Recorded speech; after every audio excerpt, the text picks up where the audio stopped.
Merci en tout cas de nous avoir rejoints ce soir. Donc, je suis Jean-François, le fondateur d'Asphalt, qui est le co-organisateur de ce festival qui commence ce soir.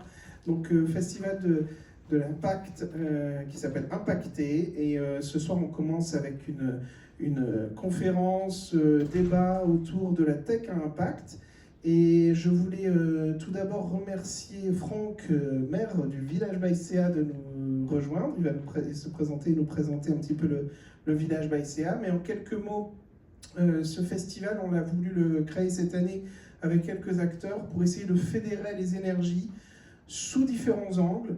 Ce soir, c'est la tech à impact. Jeudi soir, c'est l'employeur et l'entreprise à impact qui doit passer de l'entreprise responsable à une entreprise impactante. Vendredi, ça sera autour du citoyen à impact, comment en tant que citoyen je peux faire bouger les lignes. Et le but est de venir mettre en lumière, d'échanger, de partager des retours d'expérience pour que chacun puisse se mettre en action sur des problématiques de développement durable, d'inclusion, d'ouverture. Et c'est tout le thème de ce festival. Alors merci de nous avoir rejoints et je laisse la parole à Franck. Bonsoir à tous. Alors j'ai très peu de voix ce soir, heureusement que j'ai un micro, ça va m'aider. Du coup je ne parlerai pas très longtemps, je vous rassure. Bienvenue au village Baïséa. Donc effectivement je suis maire du village. Ravi de pouvoir accueillir Asphalt qui revient chez nous après être passé par le village pendant quelques temps, il y a un peu plus d'un an, un an et demi maintenant. Voilà, donc nous sommes ravis d'accueillir cet événement. Bien sûr, le village Baïséa, en deux mots, c'est quoi? Nous sommes un accélérateur de start-up financé par le Crédit Agricole Nord-de-France, donc entièrement privé. Nous accélérons en permanence entre 25 et 30 start-up dans notre bâtiment. On les héberge pour la plupart, 90% d'entre elles sont hébergées chez nous. Et on fait un accompagnement de 2 ans, très orienté business, c'est-à-dire très orienté mise en relation avec des potentiels clients, puisque finalement c'est le nerf de la guerre, surtout dans une période comme celle-ci où les levées de fonds sont compliquées. Et donc on aime bien dire que la meilleure levée de fonds, c'est le chiffre d'affaires. Donc voilà, on essaye d'aider nos startups à développer leur chiffre d'affaires, leur vente. Voilà, donc merci en tout cas pour votre confiance, merci d'être venu à cet événement et puis bonne soirée à tous. Merci beaucoup Franck. Alors je vais inviter tous les intervenants à monter sur scène, donc Agnès, Thibaut, Yann et Mathieu, tu es déjà là. Et avant de laisser la parole à Agnès qui va nous aider à animer la soirée et je vais laisser chacun se présenter, mais je voulais vous remercier chacun d'être les tout premiers à nous rejoindre sur ce festival, et l'année prochaine on sera beaucoup plus nombreux encore que ce soir, et je vous laisse faire le petit tour de table de présentation. Merci Agnès, à vous. Merci Jean-François, donc bonjour à toutes et à tous. Merci d'avoir bravé les bouchons et le froid pour être ici parmi nous. Donc en effet, comme disait Jean-François, donc Agnès, en l'occurrence je travaille avec Thibaut chez Ecomobi et j'ai le plaisir d'animer la table ronde de ce soir. Donc on va commencer, comme nous sommes des gens bien élevés, on va commencer par les présentations. Donc Yann, qui êtes-vous et que faites-vous? Alors, bonjour à tous, bonsoir à toutes et à tous, désolé. Je m'appelle Yann Carvalho, je suis vice-président en charge du développement et des partenariats à Euratechnologie. Euratech, on fête nos 16 ans cette année. En fait, c'est quelque chose que je peux faire chaque année, en rajoutant une année. Et notre mission, c'est d'accompagner les entrepreneurs et de faire en sorte que ces entrepreneurs, et Franck en parlait, trouvent des relais de croissance avec les entreprises parce qu'ils ont des innovations. Et mon rôle et le rôle de mon équipe, puisque je m'occupe des partenariats, c'est de les mettre en lien avec des entreprises et de faire en sorte qu'ils se développent de la meilleure manière qu'ils soient. Et Euratech, en quelques mots, c'est 5 lieux aujourd'hui. Lille, il y en a 2. Il y a Le Blanc-Lafont et il y a le campus cyber qui est en fait ce qui est entre nous, c'est le village. C'est Roubaix, c'est Willem, c'est Saint-Quentin. Ça représente 200 entrepreneurs qu'on accompagne par an dans le cadre de l'incubation et une cinquantaine d'accélérés par an. Et en gros, aujourd'hui, Euratech, c'est 7500 personnes. Et on a démarré dans une ancienne usine textile qui avait fermé en 1989 et qui employait au plus fort 2500 personnes. Donc c'est plutôt un très très beau parcours jusque-là et on souhaite que ça se développe encore sur le territoire. Voilà. Merci. Bonsoir à tous. Donc Thibaut et Germont, moi je dirige Icomobile, une agence digitale qui a été créée en 2009, qui a voulu surfer sur la vague du mobile, et aujourd'hui on voudrait surfer plutôt sur la vague de l'impact. C'est pour ça qu'on est là. On est une vingtaine de personnes basées à Marc-en-Barœul et on travaille sur tout type de projet, aussi bien mobile, appli ou plateforme web complète pour des gros acteurs ou des startups. Merci. Bonjour à toutes et à tous. Mathieu Froidure, je suis le fondateur d'une société qui s'appelle Urbilog. Ça fait à peu près 25 ans, on va fêter d'ailleurs nos 30 ans cette année. On travaille sur l'accessibilité numérique et l'inclusion. Alors les mots-clés chez nous, c'est le pour et par. On travaille pour le handicap et par le handicap. Alors le pour, c'est principalement orienté vers les usages du numérique et notamment l'accessibilité numérique. Et le par, c'est parce qu'on le fait avec des personnes en situation de handicap. Aujourd'hui, on a à peu près une cinquantaine de personnes et 70% de nos employés sont en situation de handicap, tout handicap confondu. Et donc on travaille principalement avec des grands groupes, notamment la banque, Crédit Agricole d'ailleurs, l'assurance, les transports, l'audiovisuel et également quelques ministères. Parfait. Merci Mathieu. Donc la tech à impact, c'est un vaste sujet, donc je ne l'ai pas précisé en introduction, mais à la fin, il y aura bien évidemment une séance de questions-réponses au cas où vous auriez des questions qui n'auraient pas été abordées pendant la table ronde. Alors on va rentrer dans le vif du sujet et j'ai envie de te poser la question, Thibaut. Tu disais tout à l'heure que via Icomobile, vous abordiez plusieurs types de projets digitaux. Alors, inspire-nous. Quel type de projet numérique peut avoir un impact finalement positif. Alors moi je viens de l'industrie à l'origine, première partie de carrière vraiment dans l'industrie, et quand je suis arrivé dans le digital en 2011 plus exactement, j'ai eu l'impression d'être dans une activité beaucoup plus propre puisque très immatérielle.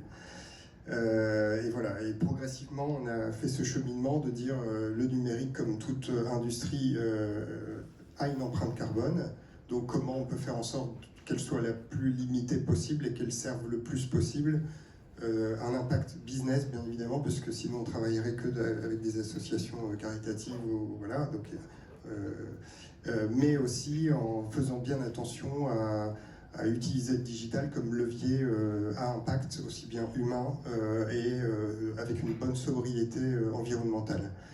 Il faut savoir que le numérique représente 2,5% de l'empreinte carbone française et qui suit une trajectoire pour arriver jusqu'à 6,5 en 2030. C'est à la fois une mauvaise nouvelle et une bonne nouvelle parce que ça veut dire que les autres secteurs d'activité baissent leur empreinte carbone en pourcentage de leur empreinte totale et que le numérique peut servir des projets qui eux-mêmes vont permettre de baisser l'empreinte carbone des autres secteurs. Je vais prendre un exemple. À l'échelle d'une filière, par exemple, on peut très bien mettre en place une plateforme digitale qui fait de l'intermédiation et qui va servir un projet d'économie circulaire entre différents acteurs d'une filière comme les métaux critiques, le réemploi des déchets du BTP ou du ferroviaire. C'est des exemples que nous, on adresse. À l'échelle d'une entreprise, ça peut être une start-up dans les mobilités douces dont le concept est fortement basé sur des outils digitaux, une plateforme, une application mobile par exemple.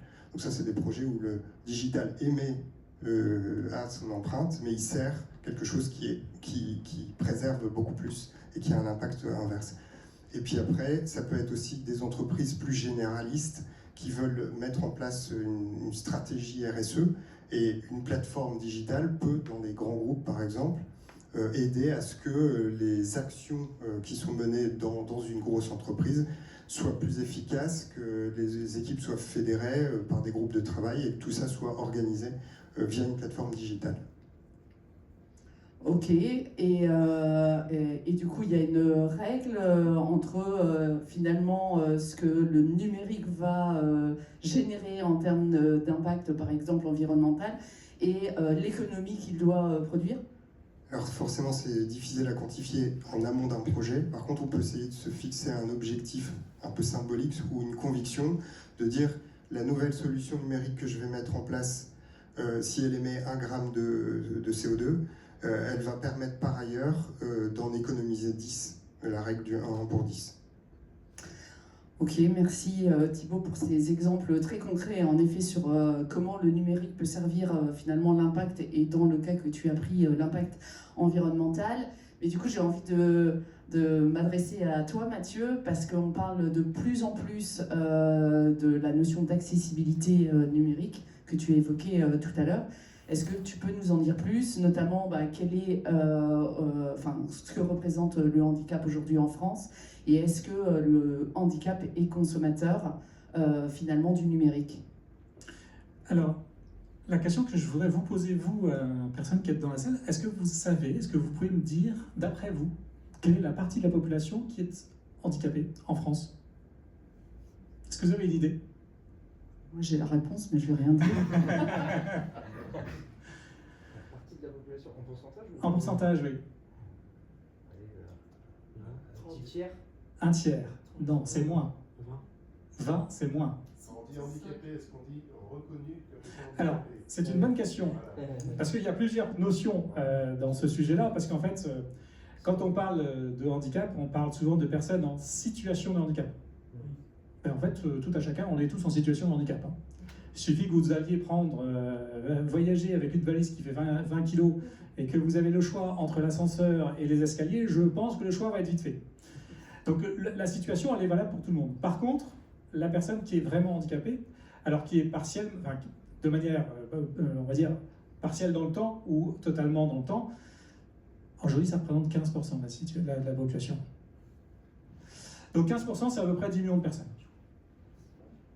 C'est juste pour dire qu'on a souvent tendance à éloigner ces personnes parce que l'accessibilité, ça fait à peu près 20 ans que la loi existe sur le sujet de l'accessibilité numérique, alors principalement au départ pour les administrations. Aujourd'hui, c'est lié aussi aux entreprises, notamment parce qu'on a une nouvelle loi qui va arriver là, en 2025, directive européenne d'ailleurs pour être tout à fait précis, qui va imposer à tous, toute société de plus de 2 millions d'euros de chiffre d'affaires, donc ça va concerner quand même beaucoup de monde, de se rendre accessible numériquement. Alors quand on dit numériquement, ça veut dire à la fois les contenus dédiés à vos clients, mais aussi dédiés à vos salariés. Donc globalement, c'est tous les contenus, que ce soit des sites internet, Thibaut en a parlé, des applications mobiles, ils en ont parlé aussi, mais il y a aussi les bornes interactives, il y a aussi tous les contenus de type les applications RH, métiers que l'on peut avoir dans les entreprises. En fait, l'idée, c'est de se dire, est-ce que quand je suis en situation de handicap, je peux vivre une vie sociale, professionnelle et culturelle? Et donc, du coup, la deuxième question que m'avait posée Agnès, c'est est-ce que les personnes qui sont en situation de handicap sont, on va dire, consommateurs de numérique? En fait, elles le seront d'autant plus que, si je prends mon propre exemple, j'ai juste pas le choix. Si je vais dans un magasin, je vais ni voir les produits, ni voir les prix, et encore, je suis pas sûr de trouver le magasin. Si je suis en fauteuil, je ne suis pas sûr d'arriver dans le magasin parce que la ville n'est peut-être pas tout à fait accessible. Et de toutes les façons, je n'aurai pas accès à plus de la moitié des produits qui se trouvent en deçà d'1,30 m. Et c'est souvent pas la vraie problématique, parce que la vraie problématique, c'est qu'il faut que je rentre chez moi et je vais mettre où mes produits si je suis en fauteuil. Et en fait, vous avez un ensemble de faits qui fait que le handicap aujourd'hui est extrêmement consommateur de numérique. Et donc, on est les premiers à être utilisateurs. Alors, on a un gros avantage par rapport à vos autres clients, si vous êtes dans une entreprise, c'est qu'on est hyper fidèle. Parce que quand on a choisi un environnement, c'est tellement galère de le changer qu'on reste fidèle. Donc ça, c'est la bonne nouvelle. La moins bonne nouvelle, c'est qu'il faut que vous soyez accessible. Et c'est les sujets que l'on traite au quotidien dans l'entreprise. Donc plutôt une opportunité qu'une contrainte. Alors, le sujet du handicap et du numérique, c'est effectivement une question d'opportunité, parce qu'on prend souvent ça comme étant une contrainte, parce qu'il y a une loi qui vous dit « attention, il faut que vous soyez accessible ». Mais le vrai enjeu, c'est que grâce à ça, vous allez pouvoir aller chercher des clients. Je fais souvent la petite blague. mais 15%, donc 10 millions de personnes, c'est la population de la Belgique. Et quand on se pose la question de savoir est-ce qu'on va ouvrir un nouveau périmètre dans notre société en se disant qu'on va aller chercher les Belges parce qu'ils sont francophones, on peut peut-être déjà aller chercher ceux qui sont chez nous et qui ne sont pas satisfaits. Parce qu'aujourd'hui encore, et je vous ferai une petite démonstration à la fin, ne serait-ce que faire ses courses, ça peut être compliqué. Merci beaucoup Mathieu, et j'ai envie de m'adresser du coup à Yann, parce que chez Euratechnologies vous accompagnez énormément de startups. Est-ce qu'elles ont toutes une mission ou est-ce que vous les accompagnez sur une ambition d'avoir de l'impact? Et si oui, lequel? Oui, c'est une très bonne question. Donc en fait, nous, si on reprend de base, on a beaucoup de solutions qui utilisent le numérique, ou un peu plus à la marge, mais on a tout de même des hardware, et donc du hardware, ça consomme aussi. Et donc le parti pris qu'on a pris, il est sur deux volets. C'est déjà thématiser notre accompagnement par rapport à des secteurs ou par rapport à des thématiques. Il y a une thématique par exemple qui est autour de la PropTech, donc l'immobilier, la technologie, et on a des entrepreneurs qui lancent des solutions qui permettent de mieux gérer les consommations dans les bâtiments. Et donc ça veut dire avec des capteurs qui consomment moins ou autre. Donc ça c'est un premier niveau de réponse. Il y en a un deuxième, c'est que ça fait 3 ans où il y a beaucoup de solutions à impact qui arrivent avec des entrepreneurs qui ont vraiment des projets, des solutions qui souhaitent avoir un impact positif pour la planète. Et ça fait partie de l'essentiel qu'on a mis en place dans l'incubateur dès le départ, c'est-à-dire que les entrepreneurs, peu importe la thématique sur lequel ils sont, on a 8 thématiques aujourd'hui à Euratech, ils ont 3 essentiels. Il y a un essentiel sur leur impact, c'est vous allez créer quelque chose, il faut que vous le fassiez de la meilleure manière qui soit pour qu'ils consomment le moins possible. Il y a un autre volet qui est autour de la diversité, l'insertion. Ça fait partie aujourd'hui, et ça a un impact, ça fait partie de l'essentiel. Et puis le dernier, c'est la cybersécurité, mais ça pour d'autres raisons. Et donc aujourd'hui, sur chacune des thématiques, on souhaite que les entrepreneurs aient cette prise de conscience, mettent en place des actions concrètes. Maintenant, on est aussi à un carrefour en termes de marché dans le milieu des startups. C'est qu'aujourd'hui, des solutions à impact qui sont nées il y a quelques années, ils cherchent des clients. Ils ont beau aller voir les entreprises, ils ont du mal pour certaines à trouver du business. Et sans business aujourd'hui, on va pas très très loin. Donc ça, c'est l'enjeu aujourd'hui sur lequel on est avec les startups au global, mais encore plus avec les startups à impact, parce qu'il y a une vraie mission d'avoir quelque chose de très bon pour la planète, et il faut qu'on les aide à passer le cap de trouver les clients et de pouvoir générer des revenus qui leur permettent de rester dans la course. Ok, merci Yann. Donc en effet, des projets qui ont de l'ambition, un véritable levier aussi sur l'environnement ou sur l'inclusion. Mais justement, comme tu disais Yann, le projet numérique, c'est la création de quelque chose. Et donc là, j'ai envie de poser la question à toi, Thibaut, qui est expert dans la création de projets numériques. Est-ce qu'il y a des bonnes pratiques ou des règles à respecter? Parce que même si l'idée, c'est d'avoir un impact positif, la solution en elle-même, est-ce qu'il y a des moyens de contrôler finalement et de la concevoir de la meilleure manière possible? Donc tout comme il y a un règlement qui régit l'accessibilité numérique qui s'appelle le RG2A, on commence à avoir les prémices de quelque chose sur l'éco-conception numérique qui s'appelle le RGESN, qui était assez flou jusqu'à début d'année 2024.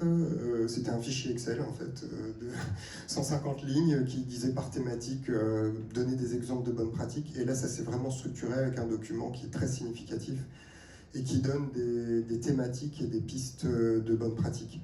Notamment par exemple un projet numérique qui n'a pas de sens ne doit pas être réalisé. Donc ça, c'est la première règle de bon sens. Tout ça pour dire qu'effectivement, tout comme l'IA, il ne faut pas faire de l'IA pour l'IA, il ne faut pas faire du numérique pour du numérique. Et après, il y a la façon de concevoir en amont, aussi bien d'un point de vue de l'ergonomie, de la technique, des choses les plus simples possibles, les moins consommatrices de ressources, au sens ressources énergétiques. Il y a aussi des aspects sur ces bonnes pratiques qui sont liées à l'économie de l'attention, parce qu'en fait, il faut voir que un numérique durable, c'est pas forcément uniquement un numérique qui pollue le moins possible, mais aussi qui influe le moins sur des dérives mentales, notamment pour les enfants, par exemple, d'addiction. Ou pour des adultes de sursollicitation qu'on peut recevoir via une application mobile, par exemple, qui envoie beaucoup trop de push notifications. Donc il y a l'économie de l'attention fait partie. Donc c'est finalement beaucoup de règles qui couvrent tous les aspects de toutes les dérives potentielles du numérique et qui expliquent aussi techniquement, par exemple, quand il est justifié de faire une application mobile et quand c'est pas justifié. Donc on va devoir rendre de plus en plus de compte dans les projets sur le fait, en fonction de la techno qu'on choisit, de savoir si c'est pertinent, justifié ou pas, sans compter des aspects de rétrocompatibilité d'une solution sur du matériel ancien, parce que le but, je ne sais pas si vous savez, mais l'empreinte carbone du numérique en France, hein, je dis bien, avec le mix carbone français, qui est plutôt bas carbone, le numérique, c'est 80% en fait le matériel lui-même qui impacte, et 20% seulement l'utilisation. Donc le but, c'est, avec le RGESN, d'avoir des bonnes pratiques quand on fait une solution digitale pour qu'elle soit compatible avec du matériel ancien le plus longtemps possible. Et il y a énormément de règles qui sont en train de se structurer et qui permettent vraiment d'avancer. Après, il ne faut pas vouloir être des ayatollahs de l'éco-conception, parce qu'il faut aussi avoir un impact business. Donc le but, c'est de bien doser dans une solution numérique qui serait légitime le bon rapport entre l'impact business, l'impact humain et l'impact environnemental en face. Ok, donc des référentiels et des guides qui existent, qui apparemment viennent de se restructurer et qui annoncent peut-être une future législation, potentiellement. Si c'est comme pour le RG2A, effectivement, c'est quelque chose qui va devenir contraignant et qui va s'appliquer à un premier pool d'entreprises et puis ensuite de catégories d'entreprises et qui va s'étendre par la loi à probablement toutes les entreprises. Ok, merci Thibaut. Et du coup, Mathieu, sur le sujet de l'accessibilité, un peu même question. Est-ce qu'il existe des bonnes pratiques finalement dans la conception des outils numériques pour être accessibles ? Alors déjà, avant de parler de l'accessibilité, il faut comprendre que quand on parle d'éco-conception et d'accessibilité, il y a une énorme convergence. C'est un peu comme quand on parle aussi de SEO, de référencement et d'accessibilité, il y a également une énorme convergence. Donc à partir du moment où on conçoit en étant respectueux de l'environnement, on va concevoir globalement en étant accessible. Le premier effectivement, élément qui est notable, c'est le fait que le premier besoin en termes d'accessibilité, c'est pas le code, c'est pas la manière de présenter son information, c'est surtout la conception. Les deux mots qui me reviennent en permanence et qui malheureusement sont encore toujours évidents aujourd'hui quand je navigue sur Internet ou sur des applications mobiles, c'est simplicité et réassurance. Ce sont des deux mots-clés qui sont valables pour tout le monde, pas uniquement pour les personnes que je vais appeler des extreme users comme moi, mais pour toutes les personnes qui potentiellement sont un peu en décalage vis-à-vis du numérique et ne sont peut-être pas dans leur quotidien attachés à être uniquement sur les outils numériques. Et donc effectivement, le RG2A est un référentiel qui va nous donner toutes les clés. Alors il y a 106 critères, 13 thématiques. Ça serait très fastidieux de vous faire un détail là-dessus, mais l'idée c'est de savoir que ça existe. Et surtout, l'important n'est pas de se focaliser uniquement sur ça. Parce que si vous vous focalisez uniquement sur un référentiel, vous allez faire ce qu'on appelle de la conformité. Alors certes, c'est bien de faire la conformité, mais la vraie question c'est est-ce que ça va être utile ? Eh bien pas toujours. Parce qu'on peut faire un site accessible qui ne soit pas utilisable, au même titre que l'on peut faire un site utilisable qui ne soit pas accessible. Donc l'enjeu aussi, c'est de se poser la question, comme le faisait Thibaut, sur est-ce que mon site a un intérêt? C'est est-ce que mon site ou mon application est utilisable, ne serait-ce que parce qu'il est déjà utile, mais aussi utilisable pour des personnes qui n'ont pas tous les éléments, n'ont pas forcément les mêmes matériels que tous à chacun, n'ont peut-être pas de souris tout simplement. Et donc voilà, c'est une vraie question. Donc on peut se poser la question de savoir si un site internet, une application l'est, mais le vrai enjeu, c'est souvent de prendre un petit peu de hauteur et de se dire, ok, c'est quoi la démarche de l'accessibilité? Parce que si on veut construire quelque chose dans la durée, et c'est vraiment l'enjeu, on a besoin de se poser la démarche en 3 temps en fait. On parle souvent d'audit, et c'est tout sauf intéressant l'audit, parce que ça vous montre que ce qui ne marche pas. Donc avant de se poser la question de l'audit, en fait il faut se poser la question de la démarche. La démarche globale, elle se tient en 3 temps. Un, c'est évaluer, parce qu'à un moment donné on a besoin de savoir d'où on part. On doit remédier, parce que quand on va dire, identifié les points d'amélioration, après il faut prendre en considération. Mais attention, quand vous faites un audit, vous créez de la dette, et donc vous allez focaliser sur de la dette. Or, les organismes que nous sommes sont plutôt focus sur du run, c'est-à-dire ce qui doit être construit demain, plutôt que ce qui doit être réparé de hier. Et la troisième, et pour moi principale démarche qu'il faut qu'on ait dans la démarche d'accessibilité, c'est veiller à ce que que l'on ne revienne pas en arrière, ce qu'on appelle de la non-régression en informatique. Parce qu'on ne pourra régler l'amélioration de son système qu'à partir du moment où on aura réglé le problème de la non-régression. Donc tout l'intérêt, c'est de se dire, avec les outils que l'on a aujourd'hui, avec les référentiels que l'on a, en fait, on peut avoir une démarche globale d'entreprise qui va prendre en considération les sites internet, les applications et en fait tous les contenus numériques que l'on a dans son environnement, et sur lesquels il faut qu'on ait une démarche globale, en se disant, ok, demain, après-demain, globalement dans 3 ans, c'est ce que demande d'ailleurs la loi. La loi nous demande de faire un schéma pluriannuel d'accessibilité. C'est où je veux en être. Et si on veut vraiment se projeter durablement, c'est ça qu'il faut imaginer. C'est pas juste de rendre son site accessible, parce que j'ai maintes fois fait des audits d'année en année qui m'ont fait faire des hauts et des bas, où un jour on était à 30%, le lendemain on était à 75% et le surlendemain on était à 57%. Et ça, en fait, ça existe à partir du moment où on n'a pas mis en place une politique. Et à partir du moment où on essaye d'intégrer ça dans la gouvernance de l'entreprise, ou dans la gouvernance de l'administration, peu importe, on va gagner long terme, en fait. Et le vrai enjeu de l'accessibilité, il est là, parce qu'en fait, si je me place du côté utilisateur, le but, c'est pas que votre site soit accessible demain, c'est qu'il le soit encore dans 5 ans ou dans 10 ans. Et ça, c'est le vrai enjeu qu'on a souvent tendance à oublier. Et maintenant, on a plein d'outils aujourd'hui pour le faire. On a parlé des référentiels, mais on a plein d'outils. On a aujourd'hui des spécialistes qui peuvent vous aider on a plein de formations aussi sur les sujets qui vont vous aider en fait à vous projeter sur ces sujets. Alors, super transition, merci Mathieu. Parce que en effet, c'était le prochain sujet. Donc, il y a toute une démarche au moment du lancement, déjà quel va être l'impact business, le levier éventuellement sur l'impact environnemental, la démarche en effet de conception au départ. Et justement, je rebondis sur cette question de durabilité.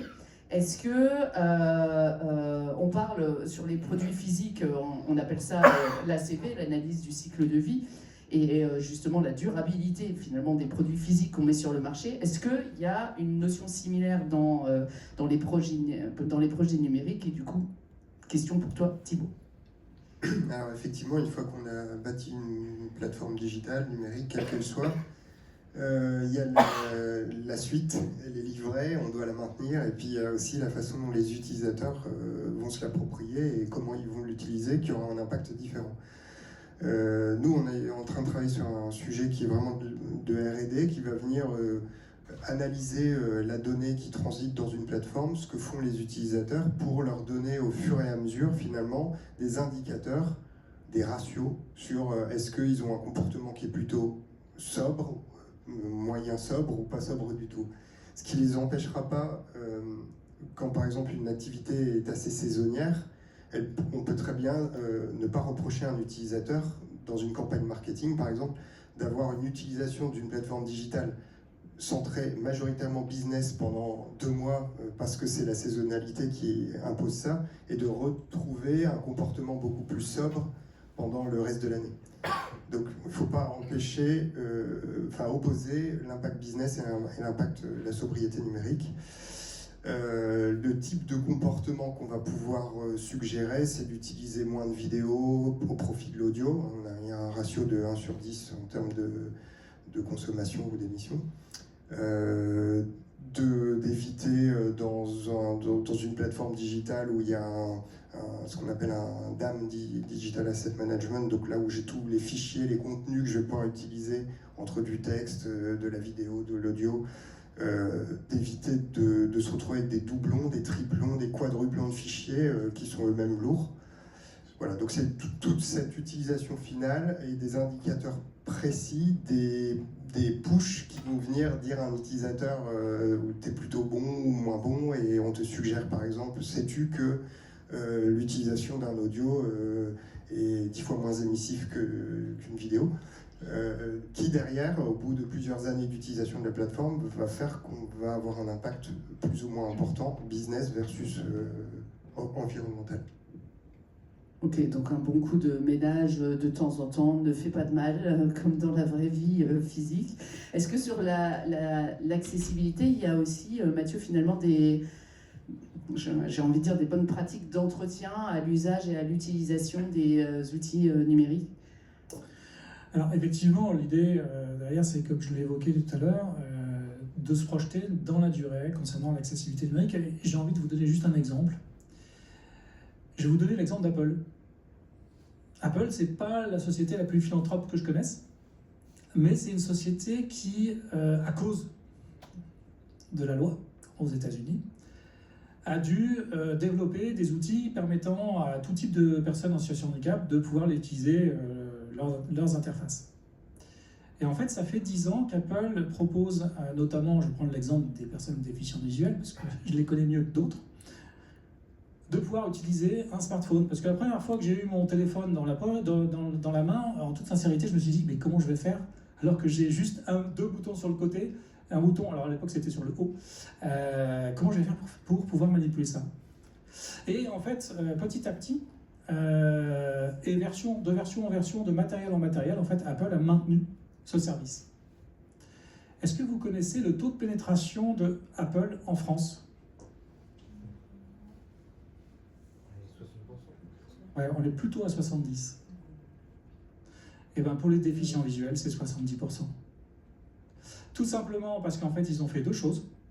Un, ils ont inventé quelque chose et ils ont été novateurs sur le sujet. Et deux, ils l'ont maintenu. Et donc la clé, en fait, c'est pas de rendre le site accessible, c'est de faire en sorte que demain je puisse l'utiliser. Et vous n'imaginez pas le nombre de fois où je me suis retrouvé avec un outil que j'utilisais la veille et que je ne peux plus utiliser le lendemain parce qu'il a juste changé en termes d'accessibilité, parce qu'on a fait une très belle refonte avec plein de nouvelles fonctionnalités, mais totalement inaccessible pour la majorité des personnes qui, comme moi, n'ont pas accès de manière identique aux interfaces. Donc l'idée, c'est vraiment de se projeter sur de la durée. Et donc éviter peut-être de penser trop de fonctionnalités, mais peut-être de mieux penser les fonctionnalités, parce que ça, c'est un vrai enjeu. Je parlais tout à l'heure de simplicité, mais je pense qu'une des clés, c'est de se dire, est-ce que le moins, c'est pas mieux? Et je pense qu'en ça, si on fait une réflexion et qu'on y intègre effectivement l'éco-conception, l'accessibilité et tous ces paramètres qu'on évoque depuis tout à l'heure, je pense qu'une belle réflexion peut se poser à ce niveau-là, en disant qu'on n'est peut-être pas obligé de sortir des versions et des versions, voire des applications qui n'ont pas forcément d'utilité. Donc la question se pose de est-ce que le moins, c'est pas forcément un peu mieux, et notamment dans le domaine de l'accessibilité. Merci Mathieu. Et du coup, Yann, chez Euratech, pour les porteurs de projets, il y a un accompagnement spécifique pour les aider justement à mesurer cet impact et à les accompagner dans cette démarche? Oui. Si on reprend la jeunesse d'Euratech, c'est avoir un impact sur un quartier, le quartier Bois-Blanc. Je fais un petit parallèle, mais c'est important. On voit que cet impact, aujourd'hui, il a fait naître un nouveau quartier à Lille. On a même un lieu aujourd'hui qui est dédié aux enfants du quartier, pas que du quartier, pour saisir le numérique et comprendre un peu les enjeux du numérique, et peut-être aussi regarder tout ce qui pourrait être addiction pour les enfants. On fait des ateliers parents-enfants d'ailleurs.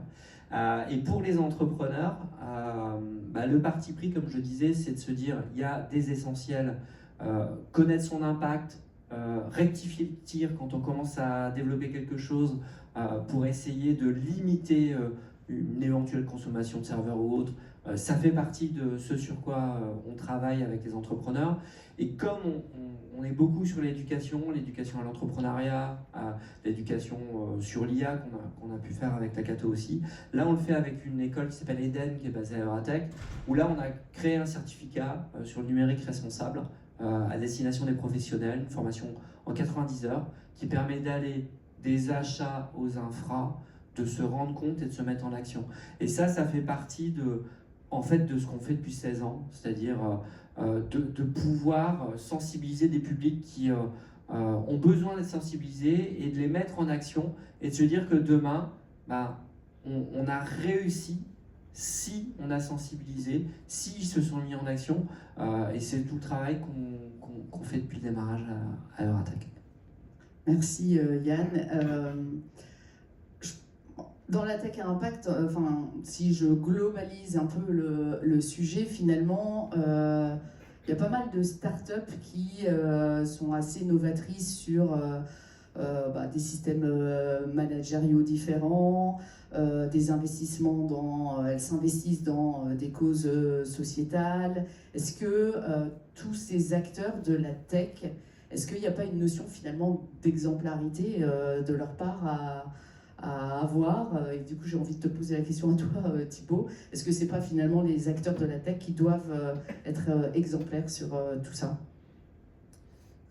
Oui, en fait, comme dans toute industrie, donc c'est pas parce qu'on est dans une activité immatérielle et qui pour l'instant représente que 2,5% de l'empreinte carbone nationale qu'on ne doit pas réfléchir à comment faire notre métier du mieux possible et le moins impactant négativement possible.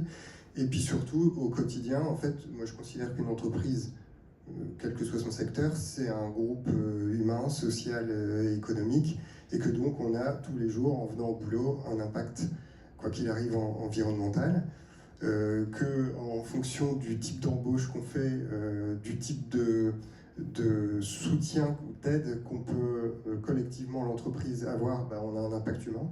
Et donc, nous, ça fait plusieurs années qu'on soutient des associations comme Areli Émergence, un programme qui favorise l'inclusion dès le lycée et accompagne des bacheliers issus des milieux défavorisés pour maximiser leurs chances de réussir leurs études et leur insertion professionnelle. On fait du mécénat aussi, et puis, on a fait notre premier bilan carbone en 2020. On a vu qu'on n'était pas trop mauvais, mais qu'on avait quand même des leviers d'amélioration. Et donc, on essaie au quotidien de se dire Ecomobi est une entité qui est émissive, qui a un impact potentiellement business, potentiellement humain, et comment on fait pour maximiser tout ça et que ce soit le plus positif possible. Merci Thibaut. Et Mathieu, j'ai envie de te poser la question, mais une société du numérique recrute-t-elle des personnes en situation de handicap? Alors en fait, je vous ai expliqué que j'avais créé l'entreprise il y a à peu près 30 ans. Et pendant, jusqu'en 2017, en fait, on a travaillé sur l'accessibilité numérique, mais sans des personnes en situation de handicap, hormis moi, dans l'entreprise. Et en fait, en 2017, on s'est dit, mais en fait, c'est dommage parce qu'on fait pour, mais on ne le fait pas par. Et donc, en 2017, on a décidé de créer une entreprise qui a un statut un peu particulier qui s'appelle entreprise adaptée. Et en fait, on a vraiment décidé là de recruter des personnes en situation de handicap pour les mettre sur les métiers du numérique. Pas exclusivement d'ailleurs sur l'accessibilité numérique, mais vraiment sur des métiers, sur des prestations en fait informatiques. Et aujourd'hui, on est une 50aine de personnes et les 70% aujourd'hui sont en situation de handicap, tout handicap confondu. Et notre objectif, c'est grandir. Alors, on dit toujours que grandir, la croissance va générer effectivement de l'émission carbone, ce genre de choses, mais nous, la croissance fait qu'on va embaucher plus de personnes en situation de handicap. On a d'ailleurs, depuis 2017, formé quelques dizaines, centaines de personnes sur des métiers, notamment les métiers du numérique, notamment l'accessibilité, mais pas que, permettant en fait de faire comprendre à nos clients que les personnes en situation de handicap, certes, ils ont des problèmes, mais ils ont aussi des opportunités. Je vais peut-être vous raconter juste une histoire pour illustrer un petit peu ce que je peux dire. Un jour, on a proposé à un de nos clients qui avait un besoin ponctuel de 6 mois, 8 mois d'un consultant, et une personne sourde. Donc on a détecté toutes les techniques pour éviter d'avoir la problématique de communication, parce que c'est vraiment le problème numéro 1 quand on parle de surdité. Et puis à la fin de la mission, en fait, on a fait un petit topo et on s'est dit, ok, comment ça s'est passé? Il nous a dit, il y a eu un truc qui était génial, c'est qu'on était sur des métiers où il y avait énormément de transmission à l'oral. Mais quand Camille, qui était notre salarié, est arrivée, on a dû se réinventer, on a dû travailler sur l'écrit. Et ils étaient dans un métier d'expertise où les experts gardaient jalousement leur expertise. Et en fait, le fait que Camille soit intégrée chez eux, en fait, à la fin, ils ont pu collecter énormément d'informations à l'écrit et récupérer en fait l'expertise de chaque expert pour en faire, on va dire, une expertise métier globale de l'entreprise. Et donc ça s'est fait, alors par hasard, on l'a entre guillemets détecté à la fin, mais en fait l'intégration du handicap a souvent des effets positifs qu'on ignore au départ, mais qui vont transformer les organisations et qui vont transformer aussi les approches que l'on a de notre métier. Et c'est ça qui est intéressant, c'est que les extrêmes de l'usage font souvent naître des innovations, on va dire au moins sociales, qui sont souvent bénéfiques pour l'entreprise avec un grand E et les sociétés avec un grand S. Donc la diversité est un véritable atout, et notamment le handicap. Il ne faut pas le prendre de l'autre manière, et donc l'idée pour nous de l'intégrer, c'est de pouvoir le faire comprendre aux clients, et surtout de dire, mais allez-y, n'ayez crainte, de toute façon on va vous accompagner aussi pour le faire, ça ne va pas se faire comme ça du jour au lendemain, mais l'intérêt c'est de se dire qu'il y a une vraie opportunité derrière la peur qu'on peut avoir d'intégrer le handicap dans son écosystème d'entreprise, parce que on a souvent tendance à dire le monde du handicap c'est un monde de non-performance. Alors je vais juste vous poser une question. Vous connaissez tous Bill Gates, Elon Musk, Albert Einstein. À votre avis, quel point commun ils ont? Ils sont tous Asperger. Ils sont tous handicapés. Donc la performance, elle peut être clairement aussi dans le monde du handicap. Et en l'occurrence, on est aussi des experts, nous, de nos systèmes qui nous permettent de compenser notre différence. Donc l'idée, c'est vraiment de se dire que l'intérêt, c'est de se dire qu'on peut le faire. Et c'est ce qu'on a fait au sein de Diobilab. On s'est prouvé à nous-mêmes qu'on était capable de le faire. On essaye de le faire comprendre à nos partenaires qu'il faut qu'ils tentent, parce qu'ils vont avoir des belles surprises. Merci Mathieu. Et donc je note, pour les entreprises qui ont des problématiques de documentation, vous avez maintenant la solution qu'il vous faut pour accélérer et coucher sur le papier tout votre savoir. Chez Euratechnologie, toi Yann, tu vois cette notion d'exemplarité parmi toutes les startups que vous accompagnez? C'est quelque chose que tu constates ou c'est quelque chose qu'on constate. Après, je vais prendre 2 exemples côté startup et après, je prendrai des exemples côté structure Euratech, parce qu'on a aussi une histoire qui est assez forte avec notre fondateur Pierre de Saint-Ignan. Première histoire, il y a 12 ans, un entrepreneur qui s'appelle Guillaume qui lance une place de marché et il fait, ça va peut-être vous faire sourire, c'était il y a 12 ans, un acte militant en se disant qu'à chaque fois que quelqu'un va acheter chez lui un meuble, il va replanter un arbre. C'est un acte militant, il l'a fait, il le fait plus, mais en tout cas c'était il y a 12 ans. Aujourd'hui, plus récemment, il y a à peu près 3 mois, on était à Stanford avec des entrepreneurs. Il y a un entrepreneur qui me dit moi, je reverse une partie de mon CA à des associations. Et ces associations, on les choisit collégialement avec mes salariés. Donc ça, c'est aussi une autre typologie d'actes militants.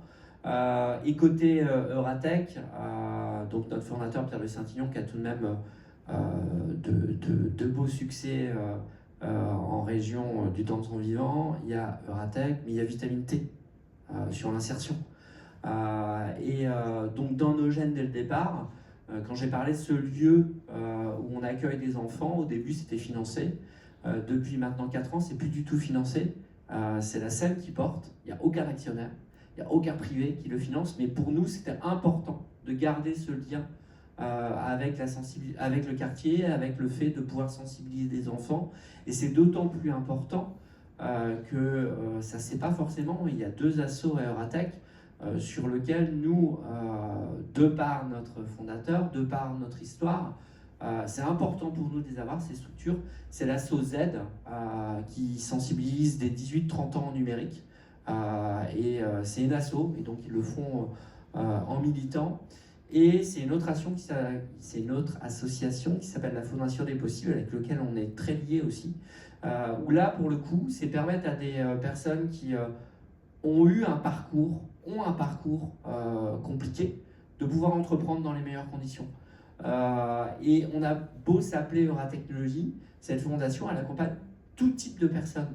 Et ils ne sont pas forcément dans la tech. Et ça, pour nous, c'est aussi du militantisme, de pouvoir, au travers de ce qu'on fait, l'action que font toutes les personnes au sein d'Euratechnologie, pouvoir s'engager aussi auprès de ces associations.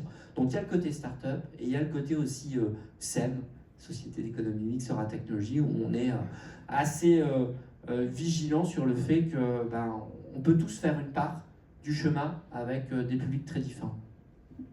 Ok, merci.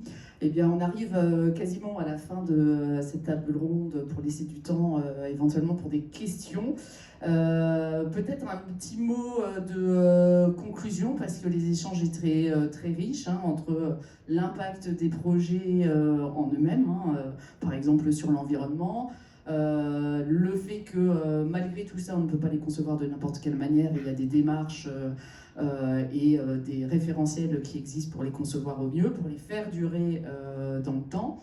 Est-ce que, Mathieu, je vais vous donner le mot de la fin à chacun, quel message tu aurais envie de passer pour conclure?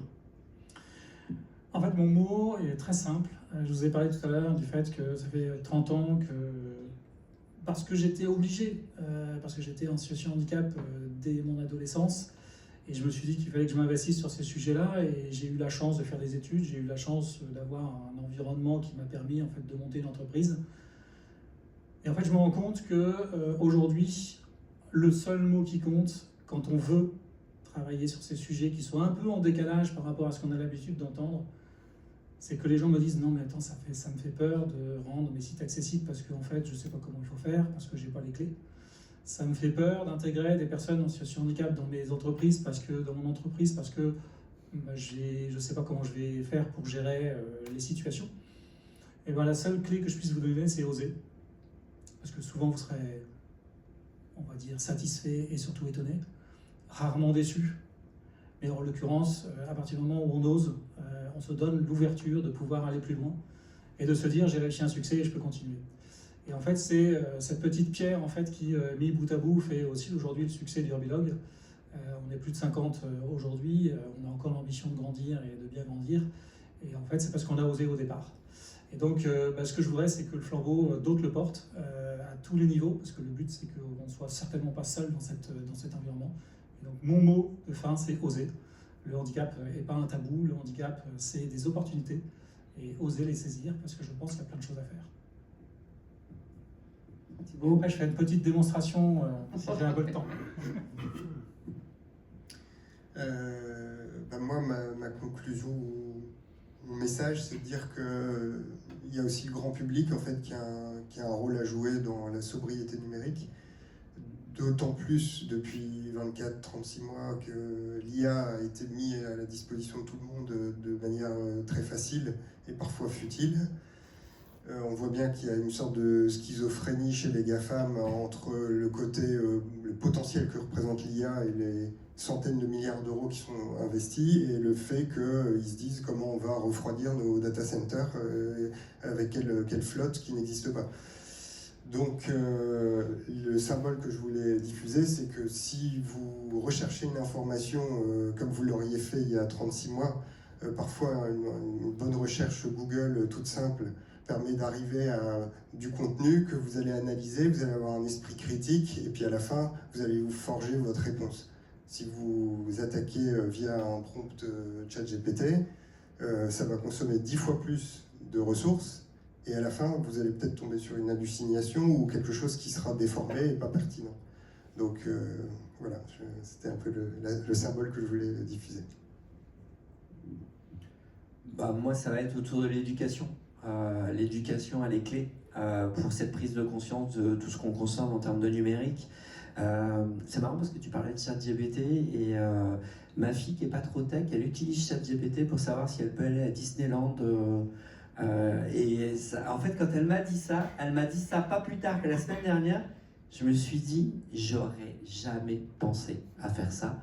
Et pourtant, elle aurait été sur Google, elle aurait consommé beaucoup moins d'énergie. Donc j'illustre un peu ce que tu dis. Mais Donc elle demande à papa. non, elle voulait demander à ChatGPT. Voilà, c'est comme ça. Elle a peut-être plus besoin de son papa, je sais pas. Elle est majeure. Bref, l'éducation elle est clé parce qu'en fait le numérique ça fait maintenant des années que ça existe, des années qu'on l'utilise tous. Et il faut qu'on se rende compte de cette application raisonnée et raisonnable qu'on doit en avoir. C'est bien beau d'avoir peut-être pour certains des milliers et des milliers d'emails qui dorment dans Gmail, mais à un moment cette prise de conscience et ce ménage un peu, il faut qu'on le fasse parce que nos ressources elles sont limitées. Il faut qu'on soit tous au fait de tout ça et qu'on se mette tous en mouvement. Je pense que c'est vraiment le mouvement, c'est oser le mouvement, j'ai envie de dire, pour pouvoir avancer sur le sujet. Eh bien, merci à tous les trois. Oui, non, oui, alors tu voulais faire une démo. Oui. Je vais utiliser. Alors, première chose.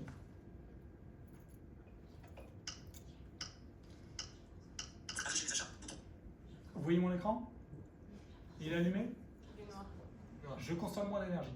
On n'a pas que des problèmes non plus quand on est des Donc, je vais vous le faire audio, parce que à la limite, vous allez le découvrir comme moi. Je suis sur un site de e-commerce, peu importe les marques, on s'en fiche, c'est pas le sujet. Le sujet, c'est de savoir comment je fais pour aller faire des courses. Donc là, je suis sur une application. Alors oui, je vais mettre moins vite. Parce que 55%. ça devrait être mieux. Vous affichez mes achats. Bouton. Donc là, je vais rentrer dans la liste des rayons. Si je double-clique là-dessus, En cours. je vais rentrer dans un rayon. Plat cuisiné, snacking, salade. Ok, j'étais sur plat cuisiné, snacking, salade. Vous avez bien compris que j'avais aucune information disponible pour pouvoir choisir le rayon. Donc ça, pour moi, c'est forbidden. Je peux pas. Si je prends une autre appli, Auchan. Drive fait chez moi. Lidl. Drive Leroy. Drive Lid Togo Togo. Coursu. peu importe, je dis, c'est pas le sujet. Free appel Wi-Fi. En cours. Bouton. Bouton. Mes avantages car tu. Promotion. Je vais aller sur la page promotion parce que c'est une page intéressante. Rechercher un produit. Bouton. Prix mini. Bouton. Fruits et légumes. Viande. Poisson. Charcuterie. Viande.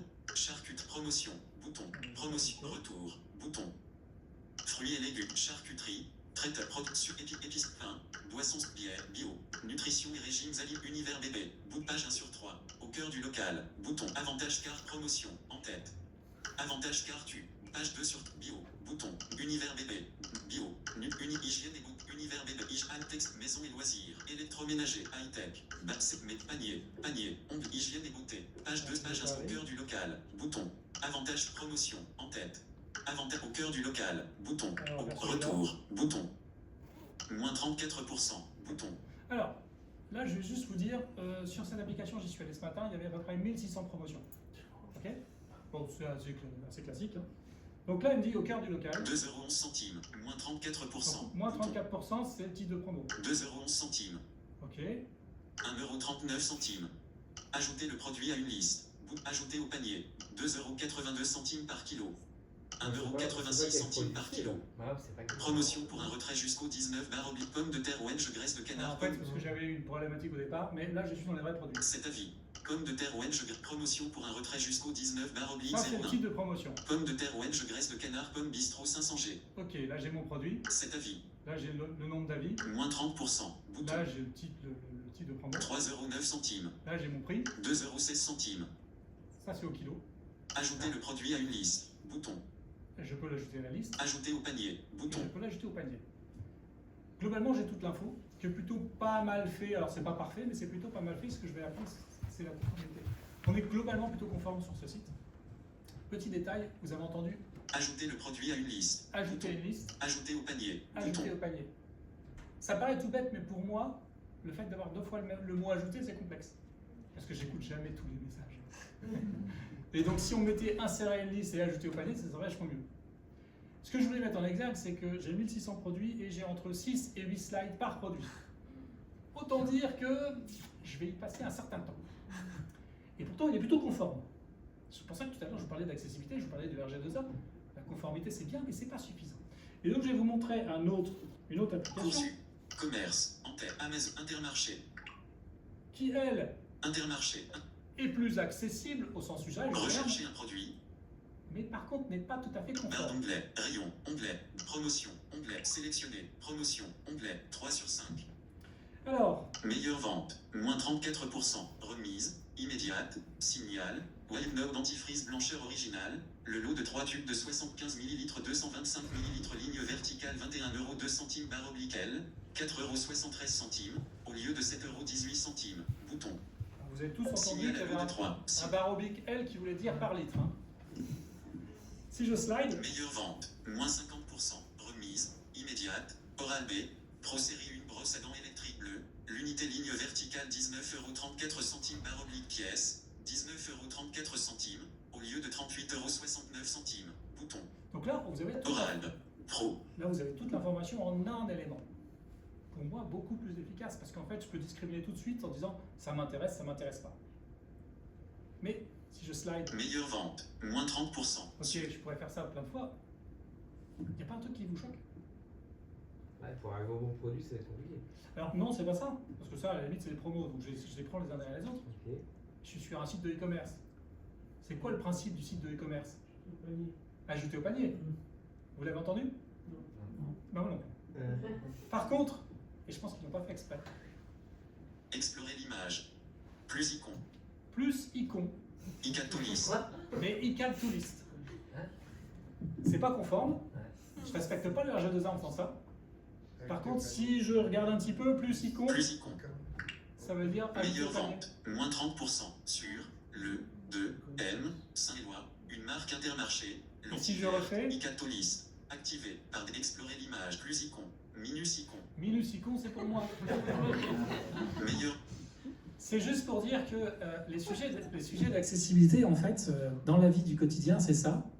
C'est qu'en fait, je vais avoir des applications qui, pour certaines, sont totalement inaccessibles. C'est quand même aujourd'hui encore la majorité. Pour certaines, sont conformes, ou partiellement conformes, ce qui est le cas de Course U en l'occurrence. Vous avez Et d'autres, un problème. non. Et d'autres qui sont globalement peut-être un peu accessibles, mais qui ne sont pas conformes. La problématique, c'est que je ne sais pas si avec Intermarché, je peux aller jusqu'au bout de la démarche, parce que peut-être que je vais avoir un point bloquant à un moment donné. Hein. Parce que pour vous faire juste, et je vais en finir là, petit retour d'expérience, ça m'est déjà arrivé de passer 1 heure à faire un panier, pour arriver à la fin, avoir une petite boîte à cocher qui me dit « Est-ce que vous êtes d'accord pour les CGV ?» Oh merde.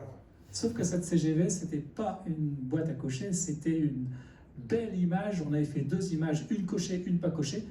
Et ben c'est juste pas utilisable pour celui qui n'a pas, pour moi, la capacité à aller directement de cocher une image comme on le ferait avec une souris. Et donc voilà, ça c'est l'avis de beaucoup de personnes qui sont en situation de handicap qui essayent de se trouver un environnement numérique qui leur soit utilisable et qu'ils puissent utiliser dans leur quotidien et si possible la veille pour le lendemain. Mais c'est vraiment là, je voulais vous montrer juste quelques clés toutes bêtes, hein, parce que je fais souvent des petites démonstrations et souvent on retient ça. Je crois que j'ai quelquefois plein de beaux discours, mais en fait on retient que ce que j'ai fait passer via mes outils, que ce soit mon application ou mon PC. Mais le vrai enjeu il est là en fait, hein, c'est de permettre déjà à des personnes tout simplement de faire ses courses. Et alors j'ai pris l'exemple de courses parce qu'on en fait tous tout le temps, à peu près 2 fois par mois. En tout cas ce type de course, mais sachez que voilà, le monde du numérique c'est aussi toute la culture. Si demain je dois aller chez Pôle emploi, je ne peux pas faire autrement que de passer par le numérique. Donc aujourd'hui c'est un impératif le numérique. La question c'est est-ce qu'on a pris des moyens de le rendre utilisable par tout le monde. Donc c'est les enjeux que je voulais relever en fait ce soir. Merci en tout cas pour votre présence et votre écoute.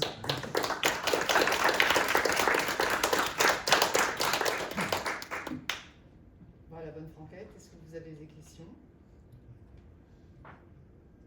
19 réessayé. Je vais remettre, moi, parce que sinon il va parler beaucoup plus bavard que le patron en fait. La démonstration était claire et efficace. J'ai une question pour Mathieu. Est-ce que tu as d'autres exemples que la malvoyance en termes d'accessibilité technologique en fait? Qu'est-ce qu'on peut donner aussi comme autre exemple, plus en parlant que ce que tu viens de nous partager? Bah, si je prends un truc que vous connaissez tous, c'est pour les sourds. En fait, dès que vous allumez la télé, vous avez plein de sous-titrage. En fait, on ne se rend pas compte, mais en fait, on l'a eu depuis très très longtemps. Et sans le sous-titrage, les personnes sourdes ne peuvent pas accéder à des contenus audiovisuels. Et si vous posez la question, enfin si vous faites des tests et des enquêtes pour savoir est-ce que les sourds regardent la télé, je peux vous dire qu'ils regardent énormément la télé. Donc c'est des énormes consommateurs, mais dès qu'il n'y a plus de sous-titrage, ils ne sont plus là. Vous avez d'ailleurs vu probablement au travers des interviews présidentielles le fait qu'en plus aujourd'hui, on y ajoute une autre composante qui est ce qu'on appelle le langage des signes, en fait, qui est complémentaire au sous-titrage et qui est plus parlant pour certaines personnes sourdes. Je pourrais prendre plein d'autres exemples, hein. Le monde du numérique en regorge, mais c'était pour donner des exemples qui sont dans votre quotidien. Question pour Mathieu. Vous avez évoqué les applications, donc le site marchand, e-commerce. Comment ça se passe pour les applications, je sais pas, type Facebook, tout ce qui est réseaux sociaux? Comment on arrive à percevoir les messages, le contenu finalement? Alors, je ne suis pas un grand fan des Facebook et compagnie, donc ça c'est la première chose, parce que comme on l'évoquait tout à l'heure, ça pollue quand même énormément, notamment le temps. Je pense que c'est quand même le sujet numéro 1. Après, je sais, parce que je suis sur plein de listes de discussion, que Facebook est utilisable, que X l'est aussi. Moi, à titre perso, j'utilise plutôt LinkedIn, d'ailleurs, vous pouvez me retrouver facilement sur LinkedIn, qui est plutôt bien fait. Ça reste compliqué, mais c'est plutôt bien fait. J'avoue qu'ils ont fait quand même d'énormes efforts. Je ne sais pas si vous vous souvenez, à un moment donné, il y avait une guerre entre Viadeo et LinkedIn. Il n'y avait pas photo sur le plan de l'accessibilité. Hein. LinkedIn a toujours été au-dessus. Pourquoi? Parce qu'américain. Il ne faut pas se leurrer. La majorité des outils que j'utilise sont plutôt américains, parce que les Américains, malheureusement, je dis malheureusement parce que je préférais acheter français, c'est eux qui ont le plus travaillé l'UX et donc plus est en capacité d'être simple. Donc tous les réseaux sociaux globalement sont plutôt corrects. Après, je ne vous cache pas que les emojis sur les réseaux sociaux, ça vous donne un petit parfum particulier qui quelquefois se dit mais pourquoi j'entends parler de tête de chat et c'est ça, ou champagne, bouton de champagne qui saute, enfin voilà, c'est très très amusant. Voilà, c'est très illustré parce que en l'occurrence ils ont appliqué la règle à la base, c'est qu'ils prennent les emojis et ils les commentent. Mais donc moi je les passe pas comme vous visuellement, donc je les ai vraiment vocales. Donc c'est quelquefois drôle et quelquefois c'est un peu lourd. Faites juste le test. Je ne sais pas si vous avez la possibilité de lancer des voice-over, en tout cas sur vos smartphones. Juste, quelquefois, les noms des personnes avec leur titre, en fait, ils mettent plein de trucs derrière. Quelquefois, je mets au moins 30 secondes à savoir qui est en train d'être présent, parce qu'en fait, il y a plein d'emojis en amont, plein d'emojis derrière. En fait, on ne comprend même plus qui c'est. Donc voilà, c'est juste pour dire que globalement, ça se passe plutôt pas mal. Si ce n'est qu'il y a 2 points qui nous pénalisent, c'est 1, les emojis, et 2, on va dire le langage SMS, qui fait que les accents, on les a oubliés. Si je vous dis BE, vous prononcez comment? Ouais, bah non, parce qu'il y a un E muet en français, donc ça fait BEB. Autant vous dire que c'est hyper explicite, sauf qu'on l'a partout, tout le temps, sans compter que ça, c'est encore un mot exprimé dans sa totalité. Quand vous avez des abréviations, genre MDR, alors MDR c'est à peu près bien vu, mais ça devient potentiellement illisible. Donc voilà, c'est plutôt les retours que j'en ai, c'est globalement c'est faisable, il faut se donner un peu de patience, il faut connaître les codes, et globalement on peut y arriver. Merci. Vous n'avez pas embêté avec à l'exemple des emojis. Moi je l'avais fait une fois et on m'avait fait la remarque par un de mes collaborateurs qui m'avait dit ne mets pas les caractères en gras, en italique, etc. Parce que sur LinkedIn, on ne peut pas le faire de nous-mêmes, donc il faut passer par un convertisseur, je ne sais pas trop quoi. Oui, HTML. Et qui apparemment, en voice-over, traduit un truc totalement imbitable. Bah, on a des codes supplémentaires qui ne sont pas toujours très compréhensibles, mais oui, en fait, le but. Après, on ne va pas vous interdire de mettre du graphisme, hein, parce que ce n'est pas l'idée. Donc, l'idée, c'est d'avoir un monde qui soit compatible entre les deux, c'est-à-dire qu'évidemment, moi, je ne demande pas que tout soit adapté, je demande que tout soit compréhensible globalement et si possible aller chercher la simplicité, parce que de toute façon si moi je trouve les choses simples, je pense que je ne serai pas le seul. Donc je suis un bon extreme user. Je fais souvent le test en disant, en fait, si moi j'y arrive, je pense qu'il y a beaucoup de personnes qui arrivent et donc du coup ça correspond à quand même beaucoup de population. Donc voilà, l'idée c'est vraiment de se dire qu'effectivement il y a plein de choses qui peuvent nous embêter. Mais n'oubliez pas de faire et de mettre en forme parce que c'est important pour vous. On s'en arrange la majorité du temps, sauf quand on ne fait que ça. Quand on fait du graphisme pour le graphisme, c'est là où ça me gêne. Et quand on fait du graphisme pour mettre en exergue des mots ou en tout cas des slogans ou des idées, là on les comprend si on veut s'en donner les moyens, on va un petit peu contourner le sujet, on va peut-être passer un peu plus de temps. Mais ça on le sait de facto, donc j'aurais tendance à dire, l'idée c'est pas d'opposer les deux mondes, l'idée c'est de trouver le juste milieu entre les deux. Entre le tout visuel et le tout texte.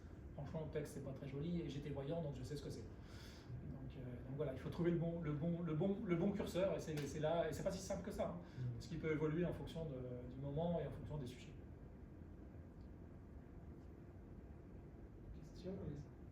Question pour Mathieu un petit peu. Donc on a une démonstration ici par rapport au téléphone, donc par rapport à comment aller sur un site marchand, ok. Et moi je me dis, je trouve que c'est encore assez archaïque, bon je l'ai jamais utilisé, mais je me dis, avec l'IA, d'ici très peu de temps, on va pouvoir sûrement lui demander directement, bon ok, qu'est-ce qu'on a sur la page d'introduction, c'est quoi les différents promos, est-ce que derrière, il y a pas, tu peux aller directement sur mon panier pour me dire ce que je vais commander ces 3 derniers mois.